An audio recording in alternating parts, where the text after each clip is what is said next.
What's the word, YouTube? You know what it is. It's your boy Big Will. We're back with another episode of Life After Prison. Thanks for joining. Let's get it started here. First of all, you know what to do. Hit that button. The like button. The subscribe button. Be part of the come up. Boy Big Will. Like and subscribe. Be part of the channel. Let's get on the inside. What's the word, people? Friends. Today we're going to do a little video about people getting high in jail. It just reminds me because like when I was in prison, I ended up spending a Christmas in a hole because of drugs. We ended up having a good time, and the whole block ended up getting caught, and we had to go for urines. Funny story, I ended up beating my urine the first time. I'm lying. Excuse me, sorry, it wasn't a urine. We went for swabs. And they would take a swab, and it's got on one side, it's got like a little salt on it. And they scrape the inside of your mouth, and then they swab it. They want to get the saliva, the blood, and all of that. Well, in the midst of them doing that, the lieutenant, may he rest in peace, he ended up committing suicide a couple years back. Lieutenant Obriga. He dropped my swab on the floor. So I was all cocky. Yeah, that's contaminated. And he couldn't test me anymore, right? So I beat that swab. He was pissed off. He ended up telling the nurse to check my vitals, to check my eyes to see if they were dilating. And all of that was happening. My vitals were normal. My eyes were dilated. Excuse me. My eyes were dilated, so I ended up beating the swab. He sent me back to the unit. He was pissed. The next day comes in. They don't bother me. But then it's January 23rd, 2008. And I'm laying in my rack, listening to my radio, just zoning out. I got the music playing. I'm laying down. It's about 12:10 p.m. I remember because I was listening to the Back in the Day Cafe. I'm jamming out, I'm zoning, and I feel a kick to my bed. Naturally, you jump up. We were in a dorm unit at the time. I had a cell with 7 other guys. There was 8 of us in the cell at once.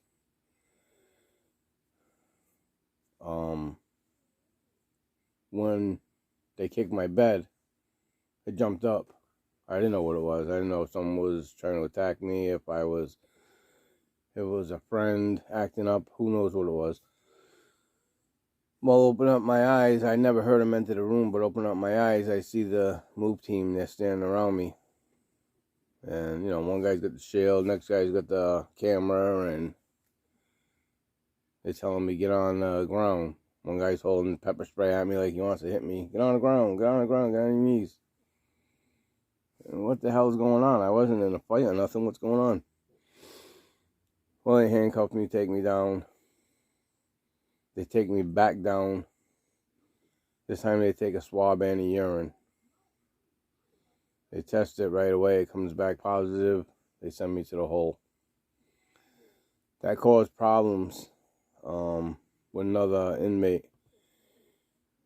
There was a couple of them actually, but what happened is, when I went to jail back then, it was for drug dealing. So when I went, I still had a lot of connections on the outside, whatever.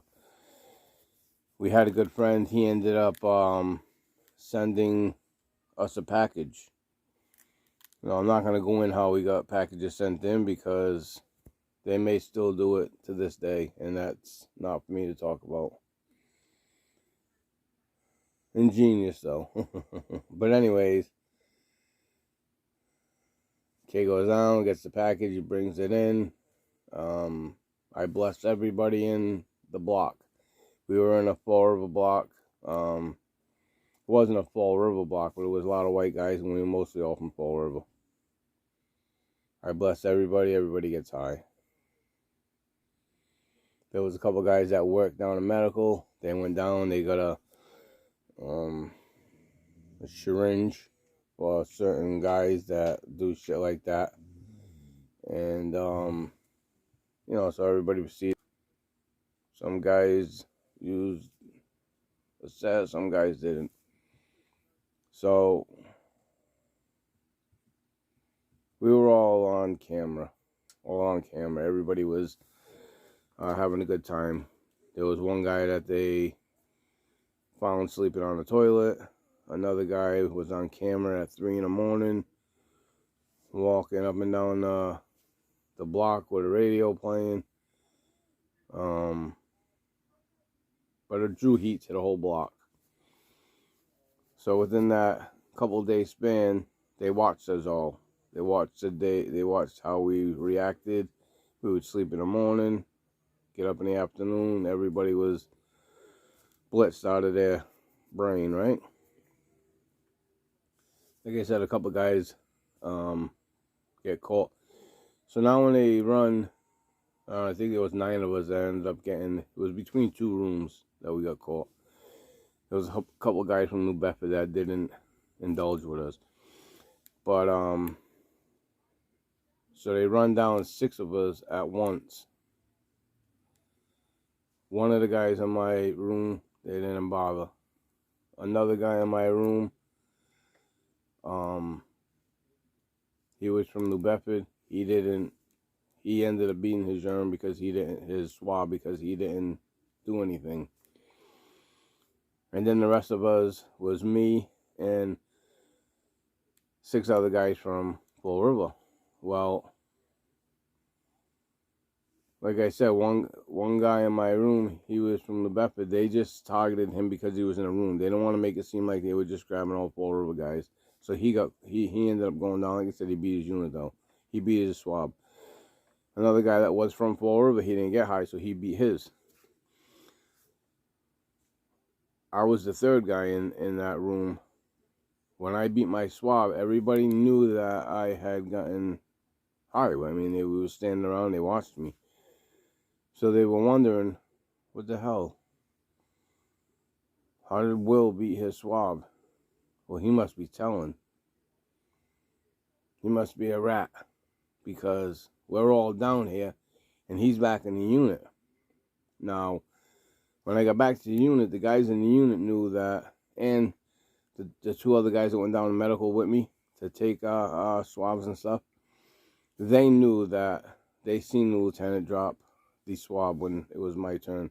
So they knew, them 3 guys knew, them 2 guys knew, I knew, us 3 went back to the unit. Everybody in the block knew what was going on, but here's these other guys sitting in the hole, and they're wondering, how come Will's not down here? Long story short, word gets around, it goes to a trustee that's working down there. Oh, how come Will's not down here? Word gets back to me on the block. Now, this is all in a day. People are saying that you must be a rat. It's going on. So, now the trustee hears from the story from me and the other 2 guys what happens. Oh, they did check me, but my swab got dropped. So, everybody was just, where it gets back down to the guys in the hole. Oh, he did take a swab. They dropped it. Oh, that's bullshit. Da da da. So it ends up causing a friction between me and a couple guys. Who later on, when we all got out of the hole, I ended up having a fight with, because just the fact that throw dirt like that on my name when you're just talking shit. You know what I'm saying? You had no clue or inclination that I told, just the fact that you were down there and I wasn't, you didn't know what was going on. So, but once I ended up getting, a day or 2 later, when they ended up taking my swab and I was guilty, then I went down to the hole and we all had this, that's when we had this argument. Well, when I get out, we're going out, da da da. oh, sorry, I didn't mean to accuse you. It was weird. Nah, but you guys know me. You know what I'm saying? I'm the one that had this shit come in. And what, I'm going to tell that everybody's high and I'm bringing it in? You know what I mean? It's just, these guys make no sense. You know, if I didn't want you to get, I would never pass it to you. I would have kept it all for myself if I was being like that. You know what I'm saying? Like, come on. So, and besides, they knew me. These guys knew me from the streets. You know what I'm saying? So when we get inside, now you start throwing dirt. It didn't work. But we ended up all getting in trouble, getting caught. And I spent the Christmas of 2008 in the hole because of drugs. Now you think I would have learned from being raided, and that's when I got sentenced to, right? It was, people always say, like, is really like drugs like that in jail? And the fact is, like, whatever you find out in the street, 99.9% of it you can find in prison. I don't care if it's crystal meth, heroin, fentanyl, cocaine, pills, Adderall, Klonopin, you name it, you can find it in prison. Weed, synthetic weed, the I don't know what they call it, that bath shit that you smoke. I don't know, the potpourri or whatever they call it. I don't smoke that shit, so I don't know. The only thing I hadn't seen in prison, I'm sure it's around, are edibles, right?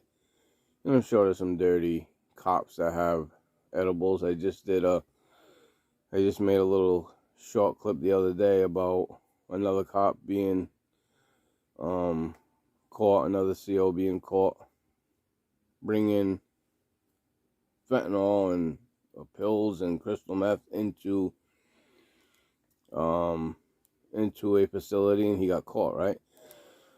So I'm sure that the, what do you call it, is in there, the edibles.